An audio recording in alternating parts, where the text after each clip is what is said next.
is with us in Minnesota. Allie, welcome to the Dave Ramsey Show. Hi, thank you for taking my call. I appreciate it. Sure. Your question for Dr. John.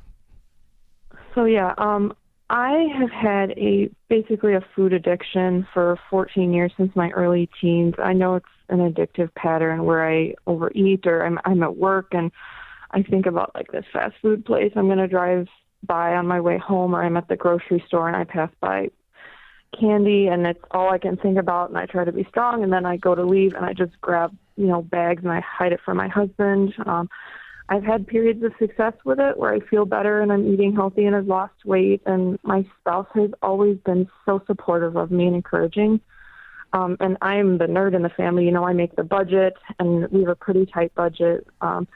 But I just justify it in the moment, or I just ignore it like this is ruining our budget because it happens so many times a week or grocery trips or whatever, and I kind of just ignore it and I'm like, I'll fix it later, but it obviously sabotages it. So I'm just wondering if you have any tips for long-term how I can overcome this, that it's sabotaging our budget. I feel just guilt all the time. So just wondering if you had any advice on that. Where does this come from? Is this run in your family? Did you have a traumatic event in your childhood? No. My family was kind of snackers, and I was kind of made fun of growing up just because I was a little bit heavier. Mm-hmm. So, but nothing really traumatic from my childhood.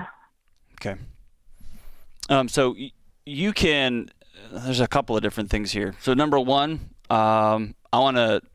If you were with me, I would hug you for a couple different reasons. Number one, I love you and I'm glad that you called, and I know this is a hard phone call to make. Number two, I have a regular shame session with my wife when she is doing the laundry, and I've got candy wrappers shoved in my pockets. I do health for a living, right?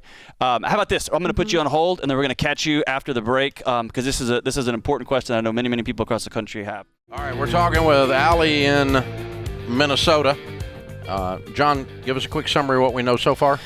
So, Allie, you've been struggling ever since you were in high school. You had some folks that kind of got onto you a little bit, always felt like you were a little bit heavier than the rest, and you've just struggled to wrestle with your eating ever since then. And then you get caught in a shame cycle, you get caught in the financial cycle, and you wreck the budget, and it just piles and piles and piles. Is that about right?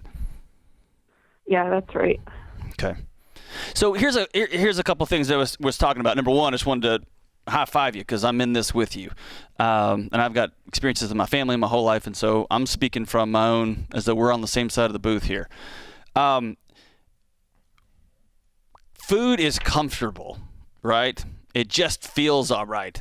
And I want everyone listening to this to know that it's the same chemistry that you can hide or deal with uncertainty, deal with lack of love for what you see in the mirror. It's all of the same pathology. Addiction is addiction is addiction. And so people do the same thing with sex. They do it with drinking. They do it with food. It's this comfort. It's this, I'm not enough. I'm in a situation. I'm uncomfortable. And I can make this feel better right this second. And I'm going to deal with it again. And some people get obsessed about food the other way, right? That's their way of finding control is they get obsessive about not eating certain things. Or you can go on the internet blogs and find those who are having the keto wars and whatever it may be. But it all comes back to this idea of comfort and this idea of I'm not valuable. And so here's I'd love to hear about Dave's personal experience too, but Allie, here's what I'm going to tell you. Number one, this is a good first step of really you surrendering to it. The reality is there's going to be a shame spin cycle that you're going to wrestle with for the rest of your life until you get a community around you, whether that's a traditional plan like Jenny Craig or Weight Watchers, or I think it's Noom that's out, has a lot of success to it, but getting with a group of people and saying, this is bigger than me and I need help. Number two, I often find people, myself included, who run from shame instead of towards who and what they want to be. And so they're tired of feeling gross, they're tired of feeling embarrassed versus I'm worth being healthy and I'm worth showing up for my family whole. And when I eat well, my head's clear and I sleep better and I'm a better wife, I'm a better mom, I'm a better brother, I'm a better husband. And so you are worth going towards something, not just always running away from something. What's your experience been with this, Dave? we were talking about this with some of our team last night. A lady asked me, we have a thing after been here 90 days, you sit and ask me questions for a couple hours, and I just tell stories. And one of the ladies was asking why we use personalities, Ramsey personalities. Why don't we just put out the content? And I was telling her, content doesn't change people's lives. People change people's lives. And so anytime I have successfully transformed something inside Dave Ramsey that needed to transform, it was with human beings around me helping me to do that. And knowledge. Be not conformed to this world, but be transformed by the renewing of your mind, Romans 12:2 says. So the renewing of your mind is more than just content. It's more than just facts. Raw facts you already know. You already know the facts.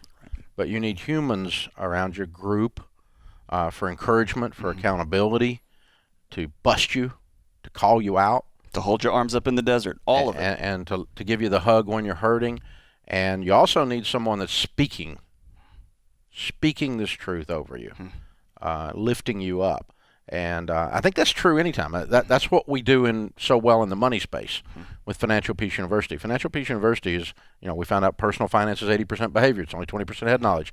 So the reason that we have gotten people out of debt where other people talk about it is the power of the Chris Hogan personality, or the Rachel Cruz personality, or the Dave Ramsey personality. And I'm going to bust you because I love you. Right. And I'm going to make you do it. And no, I'm not. I'm going to tell you when it's stupid. But you're going to get the truth because nothing else will set you free.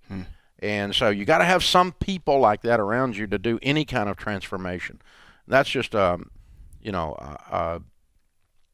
that's why church works. Full of imperfect people. There's hypocrites over there. There's people over there that are toxic.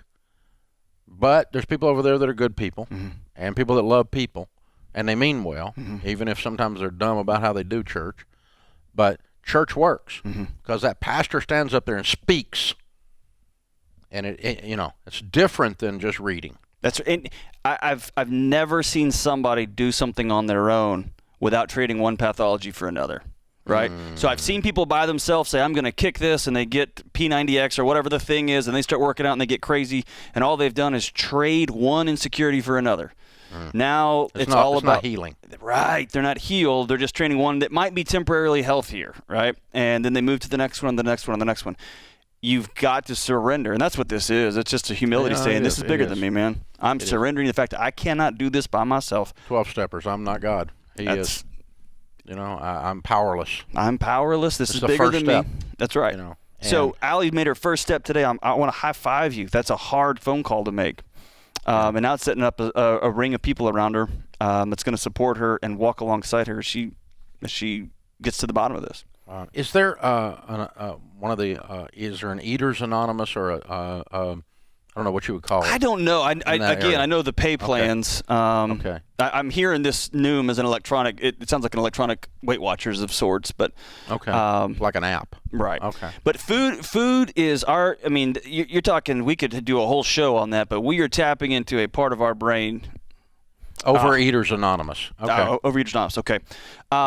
We are tapping into a part of our brain that is designed to seek these comforts and.